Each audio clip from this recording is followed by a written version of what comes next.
There you are. Not only, well, now you're an expert at Instagram too.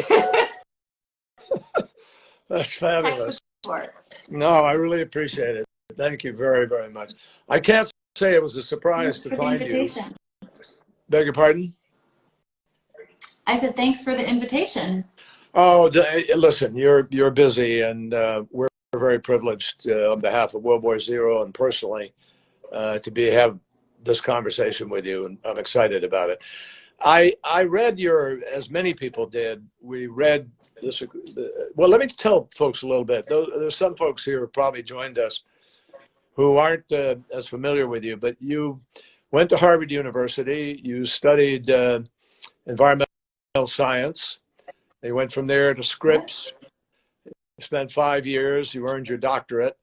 And you told me that you had a passion when you were 5 years old. You decided you were going to be a marine biologist. Why don't you describe for yourself a little bit of that journey, and then we'll dig in and sort of talk about the context that all of that journey fell into.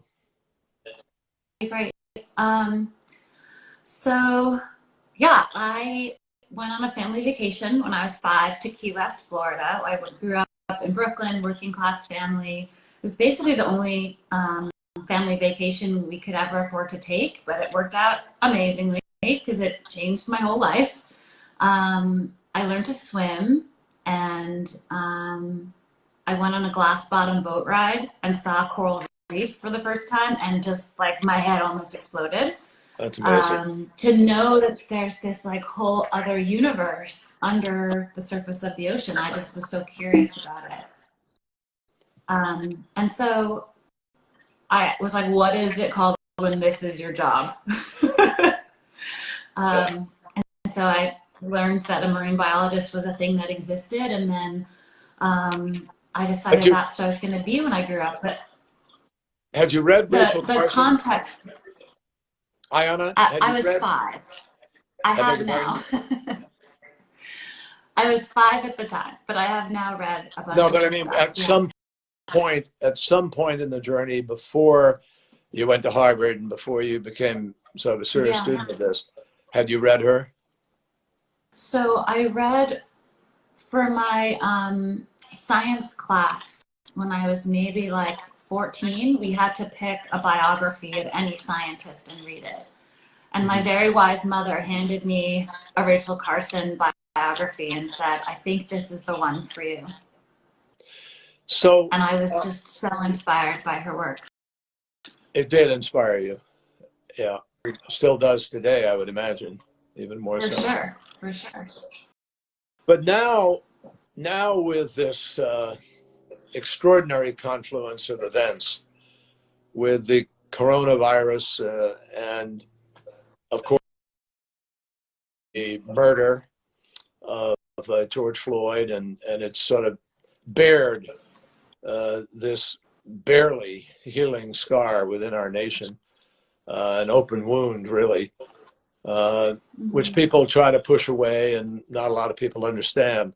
You sort of came at it differently, and when writing as this climate expert and putting the challenge of I can't breathe, which now has new meaning. And part of that new meaning, I think, even comes from the quality of what you wrote. So I'd love you just to share with folks who've joined us what went through your head, and Sure. You chose this particular framing, and I want you to explain that framing because I think it's so powerful. First, I'll say there are questions in the comments about whether you're John Kerry, so I can verify. This is Secretary Kerry who is hosting this conversation, since his name is not up on the top there. They think I'm an imposter? No one was sure. There was some guessing.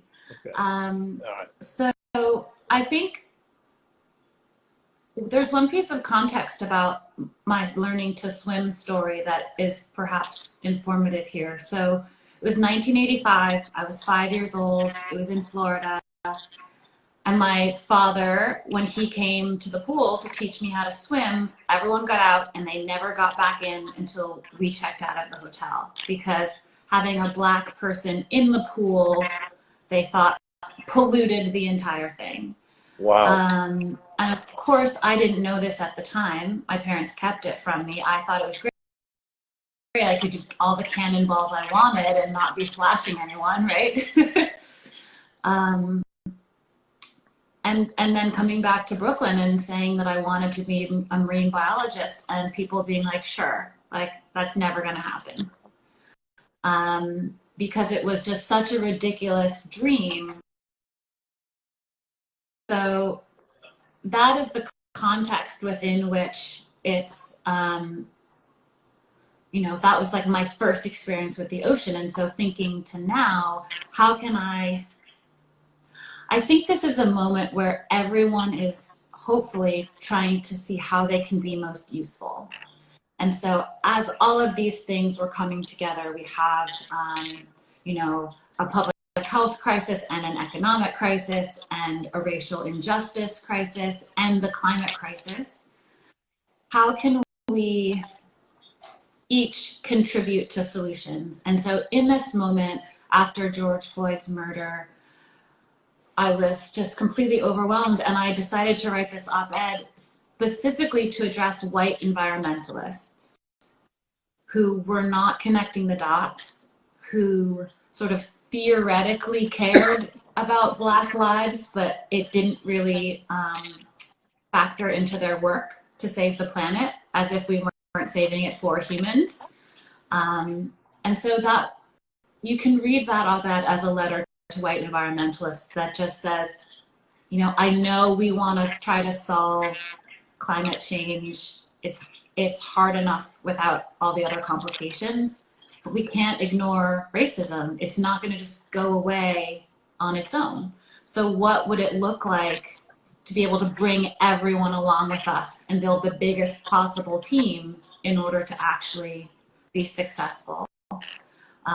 And so I just started out, like, my reputation within the field is as someone who works really hard, who has a lot of different projects going and is really productive. And so from that, I started it off by listing all the things I wasn't able to get done because racism, as Toni Morrison puts it, is a distraction. It prevents you from doing your work.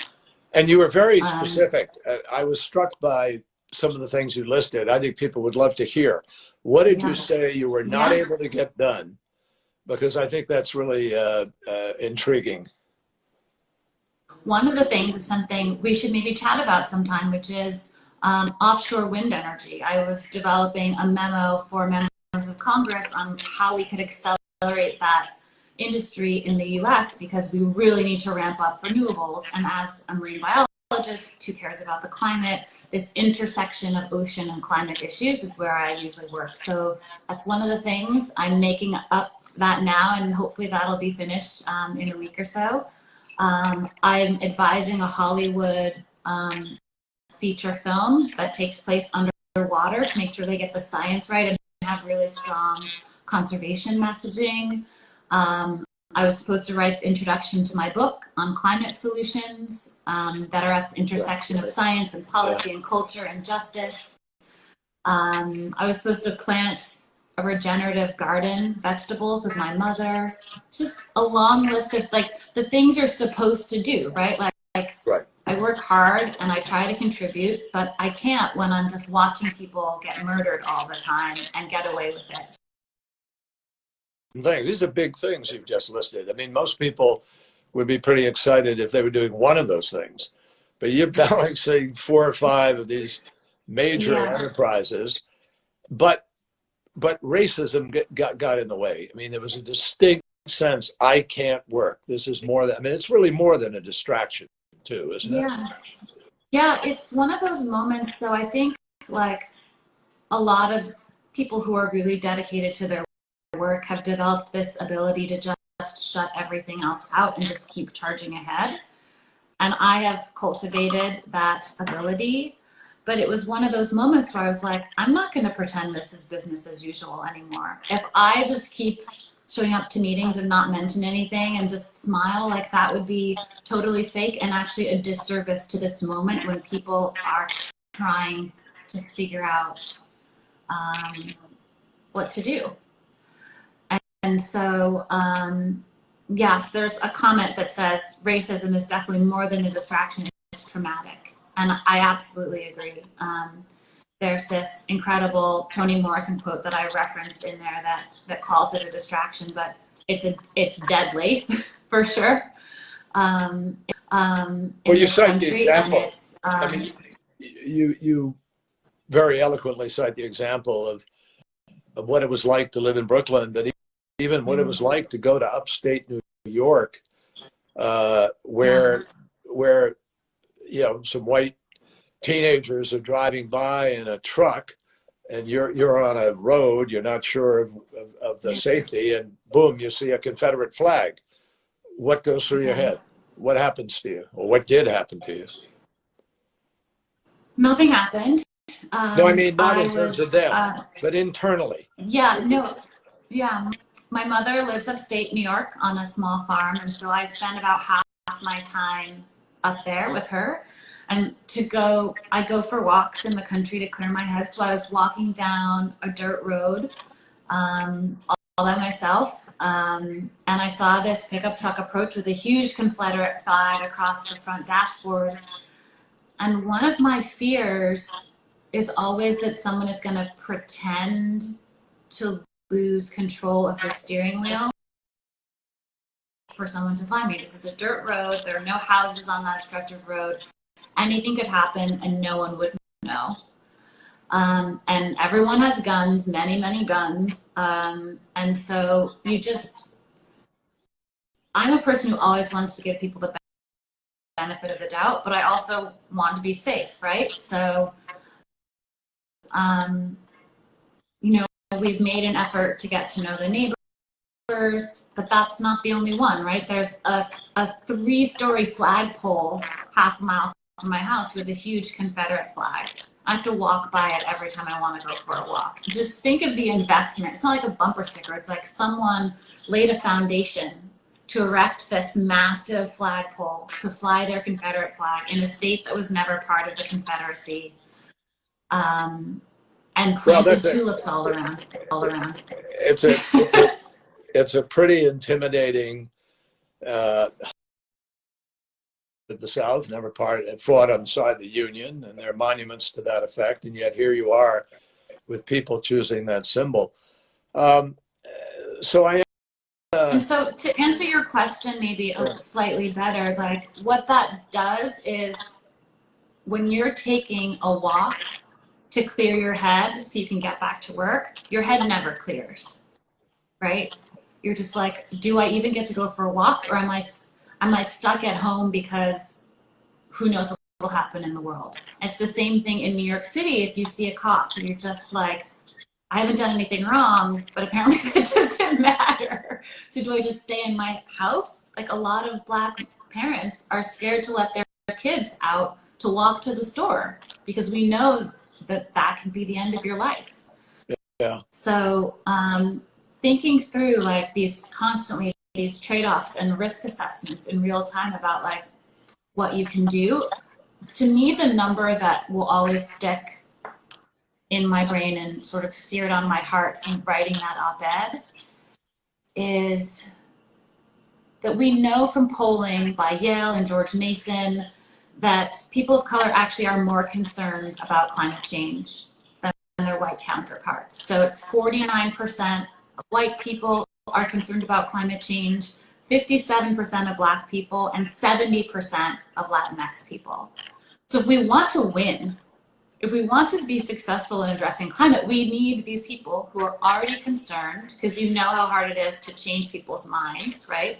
They're already in.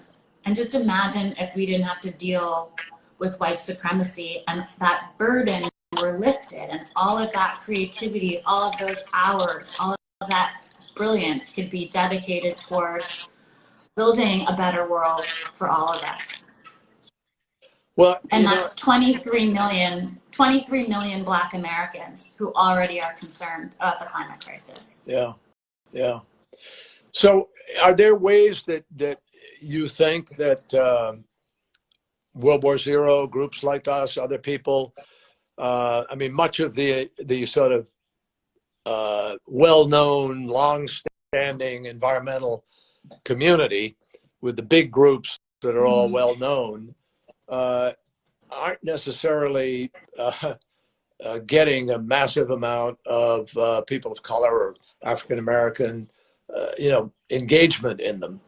Is there a way to join this concern with this storm about racism going on? Do you see this as a particular moment where climate and the climate crisis can be somehow appropriately part of that fight, or is that a stretch? Everything's connected, for sure. I just want to quickly answer one of the questions in the comments, which is, why do people of color care more than white people? And the follow-up to that in the polling is that Latinx folks in particular have a more egalitarian worldview, which correlates with their perceptions on the need to be a part of the solution because they see it's going to affect people, and also being more affected. So Secretary Kerry, to your point about how we connect the dots and bring more people into this work, we know that climate change disproportionately affects communities of color. And it's not just with storms and sea level rise and floods and all of that. That's certainly part of it, but it's also plants or coal plants and having just a much higher rate of exposure to air pollution that's caused by the fossil fuel industry. So I think when we think about how the environmental movement, which the mainstream movement has particularly been led by white men, how do we make it more inclusive? I think it's just a matter of showing up for each other, right? Like if you're there, if you've got my back, I've got your back. And right now, like the mainstream environmental movement has not had Black people's backs. There's a lot of justice work that can be done around exposure to pollution, around the unequal risks that they face from the impacts of climate change, and just saying like, that's our issue too. Like we want to save the planet for the humans who are living here and all the other species. And so we have to care about the humans. And so I think people want to separate things into like racial justice and climate justice and environmental justice, but there's just justice. And if we care about justice, we care about people, and we need to build a future that we can actually all live in and ideally thrive in. So I think, we just need to keep showing up for each other and really, really, really listening to what communities of color need who are bearing the brunt of climate impacts, because they can tell us. Like we just have to ask these climate justice organizations, these communities, like, what do you need? How can we team up with you? And part of it is passing the mic, like you're doing here, and making sure my voice is heard. And part of it is sharing resources and dollars. It's harder for those groups and communities to fundraise and be able to adapt to a changing world. So, there's plenty that can be done. Well, there is plenty that can be done, but I think that what you just talked about is centric to this entire battle that we now face. I think that COVID is clearly linked to climate, and both of them are. I remember I've talked about this often, but the greatest cause of hospitalization of children in America every summer is environmentally induced asthma. And that environmentally induced asthma costs us about $55 billion a year. But we know where that problem is. And it's almost always, almost exclusively in poor communities, in marginalized communities, in communities that don't have the power with the city council or the legislature to keep the diesel trucks from driving through their property or from having a toxic waste site near them. And what we're seeing with COVID-19 is that the people who are the sickest, the people who are getting sick in certain parts of the country, are also poor. they're also subject to these other forces. And I think it has really torn open something that hopefully, and I say hopefully because I think these marches and protests have been really encouraging. I think when you see people of every age, of every walk of life, all color, race, background, they're coming together. There's a force moving now that I haven't seen for quite a number of years in our country. And the question I would ask you is, do you believe that there is genuinely a moment here where we could translate this? We have an election in 4 months. We have an opportunity to really make our voices felt. And the question is that capable of addressing a lot of this? And what do you think we need to do to make sure it is?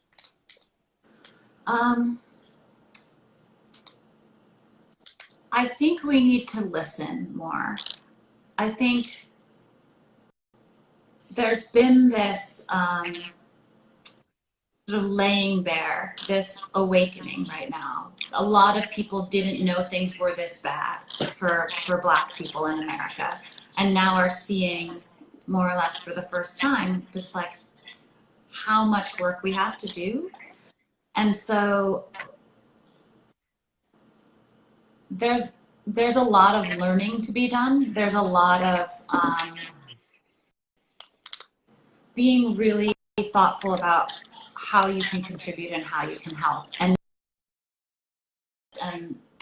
the work is done. I'm fine. And thinking beyond ourselves to these, as Professor Leah Stokes, who I think is in the chat, was saying, that we have to think of these like increasingly broadening circles of influence, from like what you can do as an individual to what your family's doing to what your neighborhood can do, or your school or your church or your sports team, to your city and your state and your country, and then globally, to be able to not just think about what can I do, but what can we do. And so I've been encouraging people to join organizations and not just take individual action. Find a local climate justice group, go to the Climate Justice Alliance to find one that's near you. You can join a national organization that has chapters. The Movement for Black Lives certainly has a lot of chapters. So does the Sunrise Movement and Fridays for Future, and 350.org. All of these are local groups, and you can contribute whatever skills that you have. And so I think where we sometimes fall short is thinking that everyone should do the same thing. Everyone should march, everyone should vote, everyone should call their representatives, everyone should like read these things and tweet them, talk to the, have hard conversations. And like, yes, we need to do all those things and donate. But we also need to figure out what is the special thing we can contribute to this moment. Like Secretary Kerry, what you should be doing right now and what I should be doing are different things. We have different skills and networks and resources. And we have, people who are listening who are lawyers or writers or artists. Think about how you can contribute the expertise that you have to the problems that need solving, as opposed to just doing sort of standard, the standard things that everyone else is doing. Like, we need your magic. Well, I don't know, everybody's magic we need.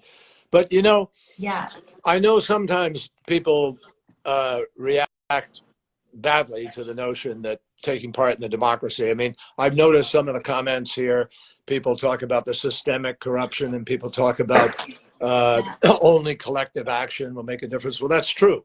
Voting is a collective action. But the fact is that in 2016, when we wound up with a president who pulled us out of the Paris Agreement and who has unleashed coal and reduced the level of regulation and increased the level of emissions and pollution, that vote of 2016, only 55.6% of eligible Americans came out to vote. And among young people, it was even worse. Only 19% of people between the age of 18 and 25 decided to vote.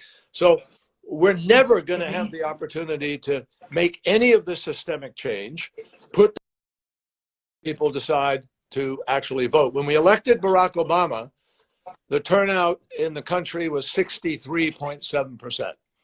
That's the very 8-point difference.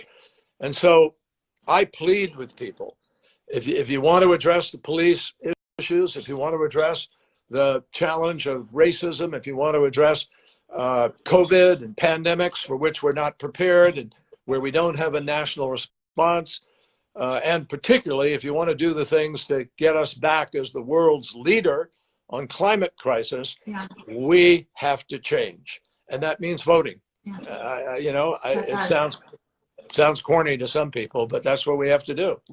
It's just part of the process. And I think, as someone was saying in the comments, it's worth emphasizing, like, please research the local office elections too. Who you vote for as your local judge or your sheriff or your school board, or your local representatives, your city council. That really, really matters. Because a lot of these decisions about power plants happen at the level of your local utility board. I just want to give a shout out, since you mentioned the Trump administration's really dangerous stance on coal and trying to sort of rebuild a dying industry. That Marianne Hitt and the team from the Beyond Coal campaign at the Sierra Club have had one of the most successful environmental campaigns of all time. They've shut down 313 coal power plants in the US over the last 5 or 10 years by working with local electricity utility boards and local communities. And so there's so much that we can do and have been doing, even though the federal government has been against doing anything useful on climate change. But without the right elected officials, we just don't have enough time to do all of the work that they should be doing at a federal level and sort of like scrap it together ourselves to save the planet. Like, that's crazy. Yeah, it really is crazy. And unless we come together to recognize the value, I've seen a couple of the comments that say, well, what if both candidates suck? Or someone else wrote, well, who among them is better? Or write in a candidate. Tiffany, I think, said, write in a candidate. Please don't write in a candidate. This race is between Donald Trump and Joe Biden. And if you write in a candidate, you're giving actually a vote to Donald Trump, because that's not a vote for Biden that will count against Trump. And these races are sometimes decided by just a few votes. Look at Al Gore back in year 2000. 500 votes or something separated the presidency of the United States. So it's critical that people actually make a decision. I've been doing some things for the Biden campaign on the subject of the environment and climate specifically, and we've been working together with many of Bernie Sanders' people, and particularly Alexandria Ocasio-Cortez has been part of this effort. And we found tremendous common ground. And I would love to see that common ground begin to be able to be put to work. But unless you elect Joe Biden, that's not going to happen. So I just wanted to be blunt about that. But can I come back for a moment, Ayana, to your own journey and to the question of racism in this battle, in the fight on climate change? Are there other ways that to secure a better road on climate to meet the climate crisis? Some people worry that may cloud the issue and you're going to lose some people. It's pushing different issues together. I don't think they are different issues. And I think that's part of what you wrote about. I love to see the Venn diagram between climate deniers and racists. Because part of me is like, I wonder if we're losing people who already don't care, right? Like, instead of worrying about pushing away people who don't want to deal with racial injustice, how can we focus on welcoming in the tens of millions of people who already care, who could be a great part of this effort? effort. And so I think all the focus on like, we don't want to scare any white people away who don't want to deal with Black Lives Matter is a choice. That's a prioritization that says like, not scaring away white people is more important to us than welcoming in people of color. And so I just want people to be really thoughtful about what that choice is that they're making when they pretend that we can somehow solve the climate crisis without addressing the broader issues of humanity and who is able to contribute. Ayana, we talked about this before we connected with everybody on Instagram. And that's the issue of the oceans. A lot of people have no sense that the oceans are somehow, number one, fragile and at risk. Number two, that they're closely linked to this battle for the planet and particularly against climate. You please help people based on your life as a marine biologist to understand this connection and where we are. Thank you for asking. I know this is one of our shared passions, is oceans. In particular, since you started the Our Ocean Conference at the State Department, I was lucky enough to be there for the first few of those events and really see how you were able to use your platform to get world leaders together to commit to ocean conservation. And I think, that resulted in the creation of a lot of protected areas and more stringent rules to prevent overfishing and protect habitats and reduce pollution, which is super important. I mean, if we're getting people together, we might as well get them to commit to doing something, right? And that was really inspiring to me because it was a focus on solutions. We're highlighting the best solutions. We're inviting people in to be a part of them. And that's really the way I approach my work. I think of my work as how do we build community around solutions? And so when it comes to oceans and climate, there's a few main solutions that I think it's really important that we not leave out. And so when I read the Green New Deal resolution, which I would encourage everyone to read, it's only 14 pages. Everyone thinks it's hundreds of pages long. It's 14 pages, double spaced, like really big font. It'll take you like 5 minutes, and then we can have an informed conversation about whether or not we like it and what should change. I got to page 10 and I was like, that's the first mention of the ocean. And it's just like things we should save include, And I was like, you guys, if we just have the ocean as an afterthought, it's actually not going to get us where we need to go. And so I got together with some colleagues, with Chad Nelson from Surfrider, the CEO there, and Brent Smith, who's a pioneer at regenerative ocean farming. And we wrote this op-ed explaining that we need a blue New Deal in addition to the green one, that we should be focusing on offshore wind, which can power all of our coastal cities in New England, for example. We should be thinking about restoring and protecting coastal ecosystems because a wetland can absorb 5 times more carbon than a forest on land. Mussels and clams regeneratively in the ocean because it's one of the lowest carbon footprint food sources. No fresh water, no fertilizers, no pesticides, none of that. And so making sure that we think about solutions like that and all the jobs that are associated with this blue economy, it's called, I think is really critical. And so if we leave out the ocean, the ocean is not just a victim of pollution and overfishing and all the warming that's happening and acidification. We need to deal with all that too. But we need to also think about the ocean and all the ways it can be a hero in this work that we have to do for climate change. So I recently wrote for World Oceans Day on June 8th, a piece for Scientific American that lays out how the ocean brims with all of these solutions. But you also started, you've done I don't know how you find time to do all of this, but you started something called the Blue Halo Initiative, and you started you're the founder and CEO, or you were, of Ocean Collective. And also you did the Urban Ocean Lab. Am I correct? Yeah. How, how do you do all of that, first of all? What's all that? But what's the link? What's the link between all of them? Why did you need these different entities? So the Blue Halo Initiative was a project that I co-founded when I was executive director of the Waite Institute, which is how I ended up at the Our Ocean Conference, because philanthropist Ted Waite has contributed many millions of dollars towards ocean conservation.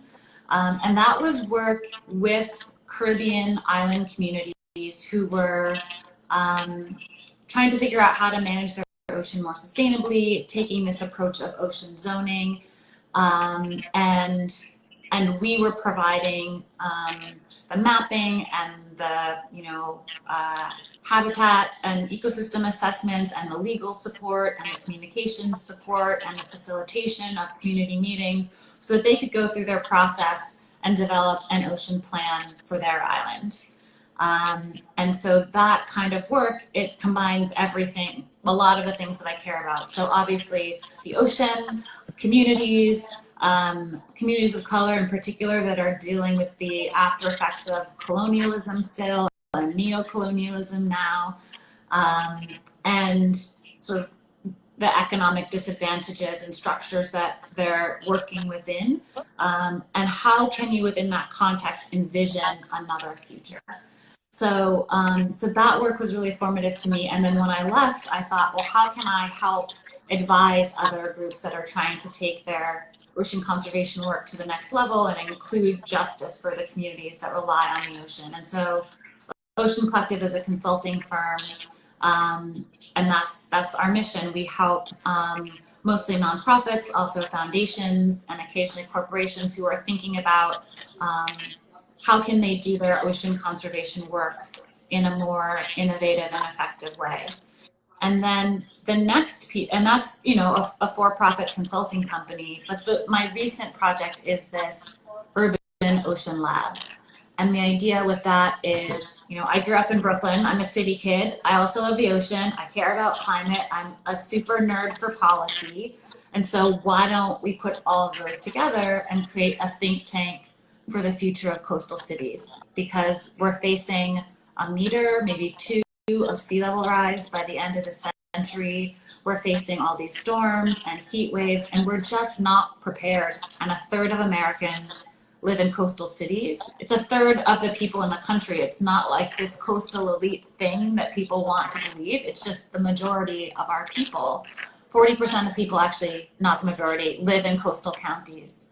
So Urban Ocean Lab is trying to bring together a diversity of experts to think from a design and visioning perspective. What do we want?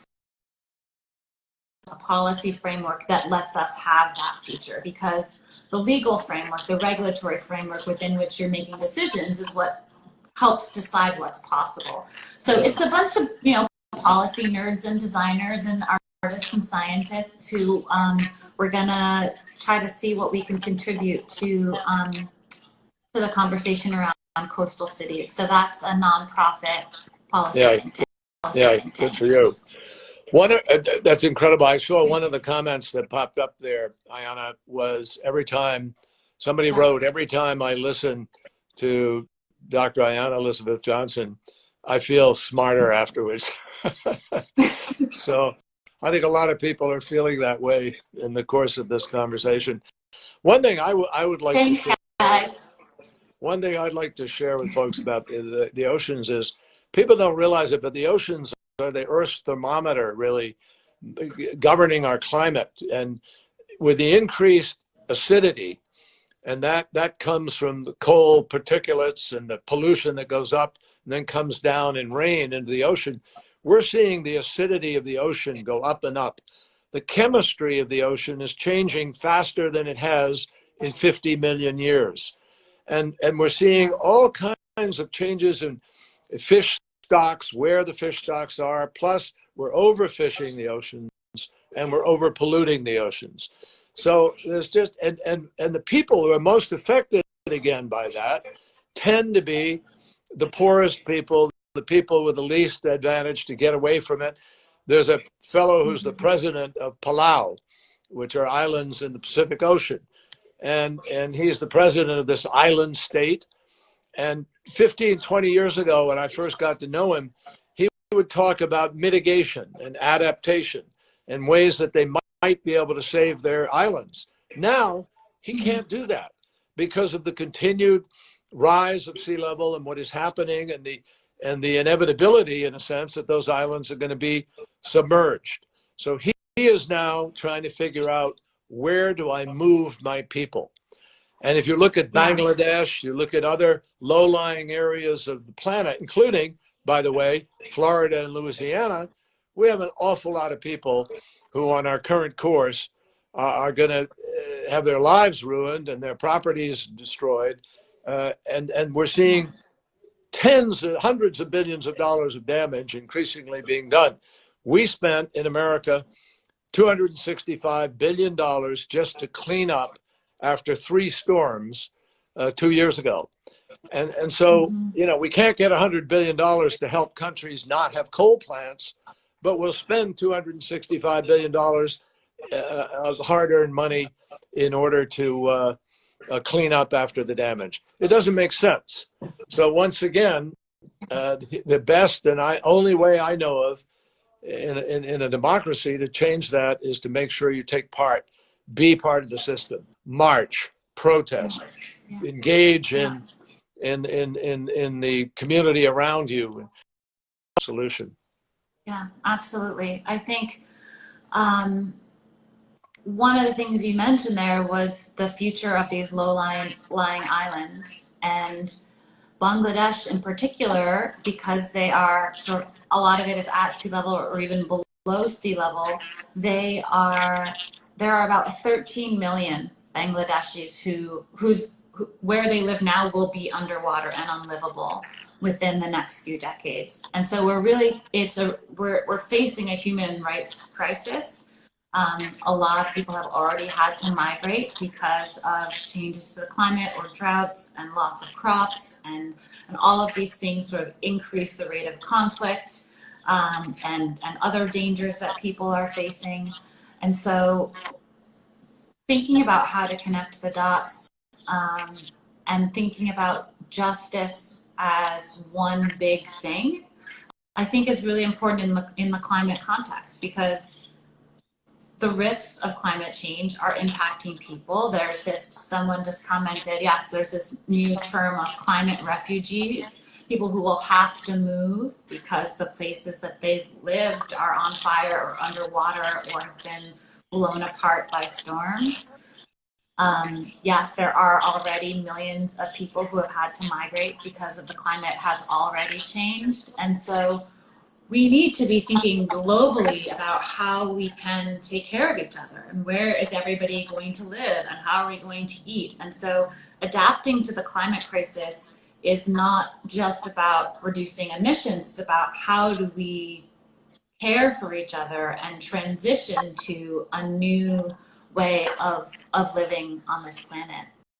You know, somebody just commented about coastal erosion and the fact that there's a contamination of a lot of fresh water as a result, and it's already moving people. And that's absolutely correct. There are so many different ways in which these negative events are already happening.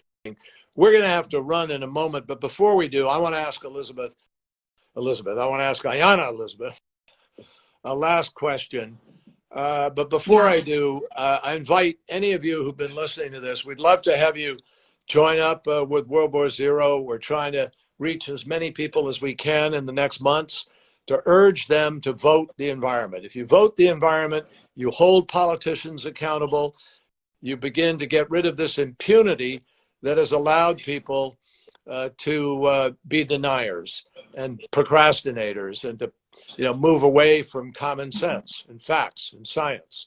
So I hope people will go to worldwarzero.com and become part of this struggle. And I'm so grateful to Ayana. I want to ask her. Wait, I have a question for you. Oh, okay.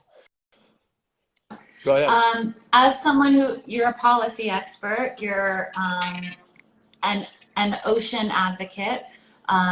You clearly are committed to addressing the climate crisis. So I'm curious, what do you think is the most important thing we can do at the intersection of those? The new administration look like around ocean and climate that's most urgent? Well, I think one of the most urgent things is obviously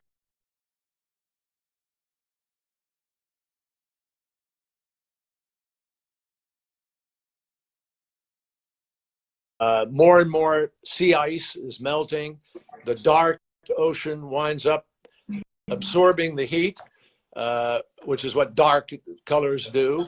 And so that heat accelerates the melting. And we see the Greenland ice sheet is now melting 4 times faster than it was 10 years ago. People are really afraid that they've underestimated what the sea level rise may be because of the compounding of what they call feedback loops. Mother Nature sends us a message. That message is called a feedback loop. When something happens in nature, like the thawing of the permafrost or the melting of the tundra, methane is released, and the methane is 20 times more damaging than CO2. So we've got to prevent that warming. And the warming's having an impact on the oceans, having the impact on the ice and the entire ecology. And that means shifting rapidly away from fossil fuels as fast as we can. It doesn't mean impoverishing us. It means doing this in a sensible, thoughtful way, which is available to us, moving to electric vehicles, creating incentives for energy conservation, for efficiency. There are all kinds of things that we can do that do not cost jobs. They're not bad for the economy. They're good for the economy. They'll, in fact, create millions of new jobs. And I think that if there is a new administration, a new Biden administration, we will move immediately to reassert American leadership on this issue, bring other countries back to the table, get back into the Paris Agreement, but go further, because the Paris Agreement isn't enough. We have to raise ambition of countries over the next year. And there's a major UN meeting, not unlike the Paris meeting where the agreement was first reached, in Glasgow next year. And that is going to be a critical meeting for the United States and other countries to step up and provide the leadership that reduces our emissions so we achieve an economy overall that is net carbon neutral. That's the goal. It is achievable. And you're good to ask, but I think we can get there. But can I ask the last question of just asking you, Ayana, what makes you, a lot of people listening to this might well say, oh my God, we're never going to get there. I don't think we can do all those things, or I don't see the system responding fast enough, and so forth. What gives you the optimism and the confidence that your days are well spent because you believe we can get there? And you could share with somebody why you have a confidence about our ability to solve this problem.